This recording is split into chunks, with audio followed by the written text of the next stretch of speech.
What's up, guys? Sub-Zero here, back for another VOD review. Today, we gotta do another YBY1 VOD review because he did finish first overall in Project PBE. He is gonna get a bye into day 2 of tournament, and day 1 of the tournament is happening literally today. It's tomorrow for me, but I mean, it's today if you're watching this video. It starts at 11:30 Eastern Standard Time. So usually, you know, if you're watching this video around when it comes out, then that's just a couple hours after that. So go tune in to twitch.tv/Watanabe_Kai. I'll have the link in the description down below. I'm going to be there co-streaming with him. Also, I should probably move my head over to the right spot that it should be. But yeah, it's going to be an absolute blast. Because YBY1 went first overall, he does not have to play day 1, but he will be playing day 2 against all the fantastic players who do make it there. I mean, I say it every single time there's Project PBE, but this is like a world championship level competition. If you look at even just a lobby like this, I mean, all of these players have either been in contention for or have been at the World Championship before. So it's just crazy to see that we get this level of competition so early. I mean, literally before the set even starts. It's just so cool to see. And YBY1, he played an interesting game this game, one that we have to yap about. So we start off here with the early, I mean, some one-cost upgrades, and I mean, he really just, he sees Pandora's here. He says, you know what, I have this Ezreal too. I have some of these one-costs. I'm just going to rip Pandora's bench here, pick up the Lissandra too, and, you know, a weaker player, maybe somebody who is more inclined to playing this Ezreal reroll line, which I'm more excited about, would maybe play around that. YBY1, he is not as interested in that. He is interested and actually playing around this Lissandra unit, slams the JG onto her, is going to reroll the Ezreals, and say this could very well be a Lissandra reroll game, which is, I mean, kind of crazy to me, but it makes some amount of sense. There's a lot of one-cost synergies with Lissandra. Obviously, you have Vagar for the Replicator, and then you have Cho'Gath for Darkstar. Yeah, technically you have Teemo for Shepherd, I guess, though usually people are not, I would say, playing some kind of Shepherd reroll. Also, YBY1 checking his Project PvE rank while he is in-game here to try to, yeah, to try to make sure that he's in a good spot. All right, let's skip a little bit. Okay, I was gonna say if we look at this too much, I'll skip through the VOD. But looks like it's fine. But yeah, we're just gonna roll these guys. We find another Lissandra here. A lot of Rek'Sais, which I guess theoretically you could roll for as well. But he is just gonna play the Mordekaiser and not worry too much about the Choseph Gath and playing around Bruisers just yet. Just because I mean we don't have to play around Cho'Gath here, especially if we don't get an early Cho'Gath stacking. And yeah, he even just completely sells off this Cho'Gath. Says, you know what, I have no interest in playing around Cho'Gath in this spot. I would rather play around this Vanguard frontline that has synergy with stuff like Shepherd, like Meepsy. It's very easy to actually get a lot of really good units in on this board here. Start off, we do just pick up the Giant's Belt on Carousel here so that we can make the Nashers here. Yeah, it's actually kind of a difficult choice there between Alawi and the Twisted Fate 2, because obviously, you know, you can roll a 2-star one cost. I'm kind of surprised. I would have probably just taken the TF2 just so that we could roll that faster. But hey, I mean, this is not bad at all for sure. And look at that, man. We roll into this this Lissandra, and all of a sudden we are legit one off Lissandra 3 here. Get a 4 cost, wow, out of our random orb. Nothing crazy though. We do end up just selling the Yi, which, man, could have been a Master Yi game, but sadly, I mean, we don't have items for it, and I mean, we don't have anything for it. But yeah, I mean, he's basically teleporting towards this Lissandra 3, which, I mean, I have not played around whatsoever. This is a unit that the main reason I'm doing this VOD review is really just to get the kind of like fake rep. You know, I'm not getting to play this comp myself, but I'm getting to watch YBY1 play around it and see how he plays around Lissandra 3, and also how good she feels as a unit, because it's just like, in terms of one cost, I feel like she is one of the most unexplored units to truly like play around. A lot of the other ones are more flashy stuff like Ezreal, even, you know, like Leona going for these cool Arbiter things. Lissandra, to most people, is just a trait bot, and so it's cool to see YBY1 say, you know, we can actually play a Lissandra reroll game here. But yeah, just continuing to chill here. We do natural into the Lissandra, which is really nice. He is still holding on to these one cost to reroll with the idea of looking for Vagar, it looks like here. Once again, not really interested in that Cho'Gath here, just because we didn't get him in early, so he doesn't have stacks. He's just not that great to play around if, you know, you don't have all this other you know, if you don't have the setup for him. So we're not going to worry too much about that. And we would love to finish off a Lissandra item here, which is just going to be Void Staff here. Makes perfect sense, right? It's getting MR Shred onto our board, which is something we lack. You could have made Adaptive, but then you're kind of making double mana not really great onto something, well, really onto anyone. You don't oftentimes want to build double mana, so it makes a lot of sense. And man, wow. I will say, I mean, it's a very early Lissandra 3. 3-1's about as early as you can get it. But she's doing great work, especially with these 3 items here.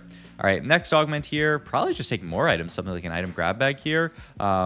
Solo plates, yeah, I guess I could see solo plate. Yeah, and we are going to take that. I was going to say solo plate's solid, and I guess the big upside to solo plate here is that it guarantees you a frontline item here, as opposed to saying, you know, what if we take item grab bag here and hit, you know, kind of garbage. You know, we hit just a bunch of damage items.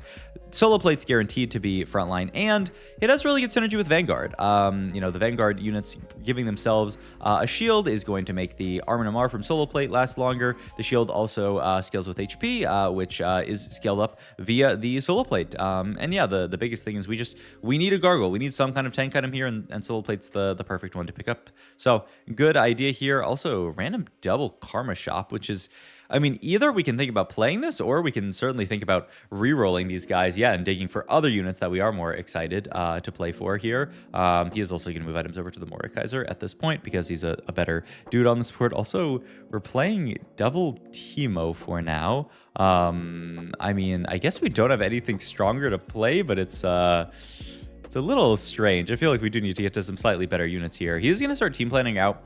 This is what I was kind of talking about earlier, is that like Meepsy Alawi plus the other stuff that we're playing really, and then you fit like Mordekaiser on top of this, has really nice just kind of like inbuilt synergy. And so yeah, this is his idea, is that we can play 3 Meeple on this board. We're also gonna have the Vagar here, maybe even a 5 Meeple setup, especially if we can make it to a Bard, would have great traits on the board here.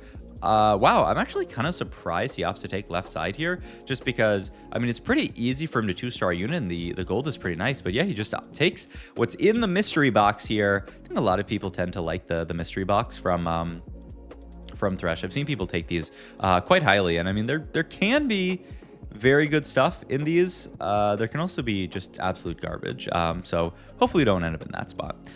We do end up in a spot where we're getting a Tahm Kench here off our Pandora's Bench, which is so nice to pick up here. So it allows us to, you know, start farming some extra random free gold items, whatever this TK spits out. Oftentimes he'll spit out like tailored units onto your board. And hey, if we are digging for this like random Vagar 3, then I mean, spitting out the tailored units would be pretty nice here. I would not mind getting an extra Vagar 2 off of our Tahm Kench, and then having that be the way that we get to Vagar 3. So we'll see if that's what we end up getting. But I mean, for now, the spot is continuing to look fantastic. And yeah, this is such a weird idea, but it's like a Meeple Lissandra comp. The idea is we're going to play vertical, seeming like 5 Meeple at least.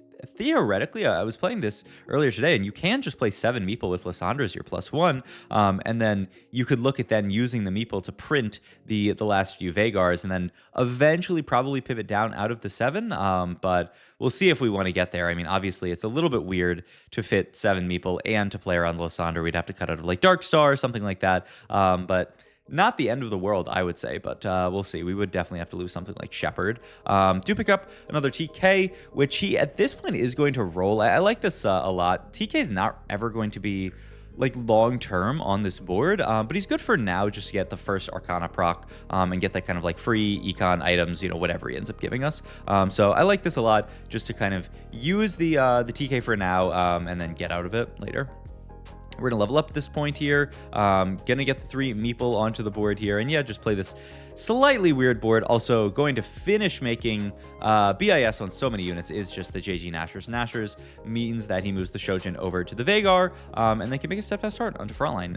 So yeah, the items end up working out really, really nicely here. And just, yeah, JG Nashers, just such a good combination anytime that you can get to take it here. So yeah, Mordekaiser continuing to chill on this board. Lissandra, I mean, 13,000 damage for a 3-star 1 cost is pretty insane. Last augment here, I mean, it's hard to pass up new recruit this set. We'll see if he wants anything else. I would just snap pick that, or, you know, roll my options, then go for it. But yeah, wow, he actually ends up taking the artifact afterwards. Just says, you know what, this could very likely be a solid tank item. He does not end up getting it, so he's forced to take Dawn Core for the Vagar, which, I mean, it's not the world's best item for now, but eventually, you know, once we reach Vagar 3, which fingers crossed we're going to make it to, because, I mean, it's definitely not guaranteed. Hopefully that will help. And yeah, wow, look at this. I mean, he has even Nunu 2 in his shop, which we could just play as just a much better tank on this board. But he's going to say, you know what? I want to play this 5 Meeple breakpoint. Gives a big increase in the amount of HP you get. It fits quite nicely onto this board. And yeah, this really looks like what we're going to play here. He really would like to roll... Oh, wow, I'm surprised he doesn't roll a 5 cost, actually. I feel like that might just be a miss from YBY1, because, like, it'd be really nice to roll that 5 cost and dig for the Bard on this board. Bard's so important on any kind of Meeple board. Would, you know, get Channel Learn with the Mordekaiser, which would be really, really nice. So, I mean, we'll see. I mean, you can... You never feel bad about just getting a 2 Channel Learn on your board, especially, and just having this Bard to itemize, you know, Bard 1...